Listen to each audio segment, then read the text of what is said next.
But the money lost by most Americans during the Depression didn't just vanish. It was just redistributed into the hands of those who had gotten out just before the crash and had purchased gold, which is always a safe place to put your money just before a depression.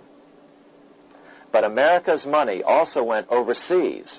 Incredibly, as President Hoover was heroically trying to rescue banks and prop up businesses, with millions of Americans starving as the Great Depression deepened, millions of dollars were being spent rebuilding Germany from damage sustained during World War I. 8 years before Hitler would invade Poland, Representative Louis McFadden, chairman of the House Banking and Currency Committee, warned Congress that Americans were paying for Hitler's rise to power.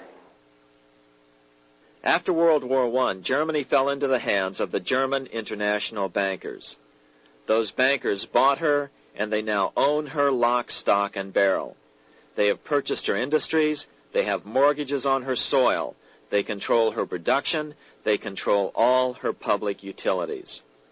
The international German bankers have subsidized the present government of Germany, and they have also supplied every dollar of the money Adolf Hitler has used in his lavish campaign to build up a threat to the government of Brüning. When Brüning fails to obey the orders of the German international bankers, Hitler is brought forth to scare the Germans into submission. Through the Federal Reserve Board, over $30 billion of American money has been pumped into Germany. You have all heard of her gymnasiums, her swimming pools, her fine public highways, her perfect factories. All this was done on our money. All this was given to Germany through the Federal Reserve Board. The Federal Reserve Board has pumped so many billions of dollars into Germany that they dare not name the total. In his last year in office, Hoover desperately put forward a plan to bail out the failing banks. But he needed support from the Democratic Congress, and that was not to be had. That same year, Franklin D. Roosevelt was swept into office during the 1932 presidential election. Once Roosevelt was in office, however, sweeping emergency banking measures were immediately announced, which did nothing but increase the Fed's power over the money supply. Then, and only then, did the Fed finally begin to loosen the purse strings and feed new money out to the starving American people. At first, Roosevelt railed against the money changers as being the cause of the Depression. Believe it or not, this is what he said on March 4th, 1933, in his inaugural address. Practices of the unscrupulous money changers stand indicted in the court of public opinion, rejected by the hearts and minds of men. The money changers have fled from their high seats in the temple of our civilization. But 2 days later, Roosevelt declared a bank holiday and closed all banks. Later that year, Roosevelt outlawed private ownership of all gold bullion and all gold coins with the exception of rare coins. Most of the gold in the hands of the average American was in the form of gold coins. The new decree was, in effect, a confiscation. Those who didn't comply risk as much as 10 years in prison and a $10,000 fine, the equivalent of $100,000 today. Out in small-town America, some people didn't trust Roosevelt's order. Many were torn between keeping their hard-earned wealth or obeying the government. Those who did turn in their gold were paid the official price for it, $20.66 per ounce. So unpopular was the confiscation order that no one anywhere in government would take credit for authoring it. No congressman claimed it. At the signing ceremony, President Roosevelt made it clear to all present that he was not the author of it and publicly stated that he had not ever read it. Even his Secretary of the Treasury said he'd never read it either, saying it was, quote, what the experts wanted. Roosevelt convinced the public to give up their gold by saying that pooling the nation's resources was necessary to get America out of the Depression. With great fanfare, he ordered a new bullion depository built to hold the mountain of gold the U.S. government was illegally confiscating. By 1936, the U.S. bullion depository at Fort Knox was completed, and in January 1937, the gold began to flow into it. The rip-off of the ages was about to proceed. In 1935, once the gold had all been turned in, the official price of gold was suddenly raised to $35 per ounce. But the catch was, only foreigners could sell their gold at the new higher price. The money changers who had heeded Warburg's note and gotten out of the stock market just before the crash and bought gold at $20.66 per ounce, then shipped it to London, could now bring it back and sell it back to the government, nearly doubling their money while the average American starved.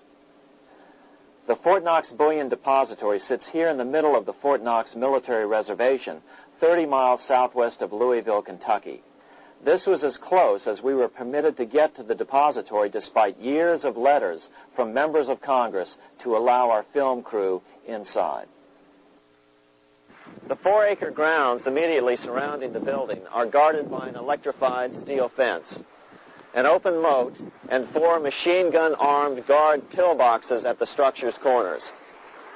When the gold began arriving on January 13, 1937, there was unprecedented security. Thousands of official guests watched the arrival of a 9-car train from Philadelphia, guarded by armed soldiers, postal inspectors, Secret Servicemen, and guards from the U.S. Mint. It was all great theater. America's gold supply from across the land had been pooled, supposedly for the public benefit, and then safely tucked into Fort Knox. But all that security would soon be breached by the government itself.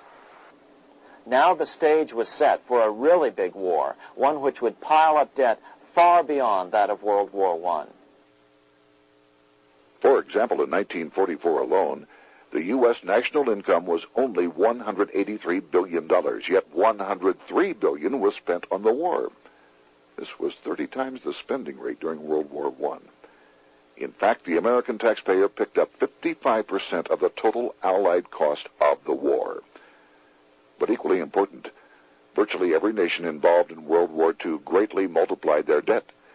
In the U.S., for example, federal debt went from $43 billion in 1940 up to $257 billion in 1950, an increase of 598%. Between 1940 and 1950, Japanese debt swelled 1,348%. French debt grew 583%, and Canadian debt soared 417%. After the war, the world was now divided into 2 economic camps: communist command economies on the one hand versus monopoly capitalists on the other, set to fight it out in one perpetual and highly profitable arms race. It was finally time for the central bankers to embark in earnest on their 3-step plan to centralize the economic systems of the entire world and finally bring about their global government or New World Order. The phases of this plan were: Step 1, central bank domination of national economies worldwide. Step 2, centralize regional economies through organizations such as the European Monetary Union and regional trade unions such as NAFTA. Step 3, centralize the world economy through a world central bank, a world money, and ending national independence through abolition of all tariffs by treaties like GATT. Step 1 was completed long ago. Steps 2 and 3 are far advanced, nearing completion. What about gold? Among central banks, the largest holder of gold is now the IMF. It and central banks now control 2/3 of the world's gold supply, giving them the ability to manipulate the gold market. Remember the money changer's golden rule: he who has the gold makes the rules. But before we get into solutions to our problem, let's take a look at what happened to all that gold in Fort Knox. Because if we don't understand that the gold has been stolen, then when the crash comes, we'll allow ourselves to be stampeded into the wrong solution: a gold-backed currency.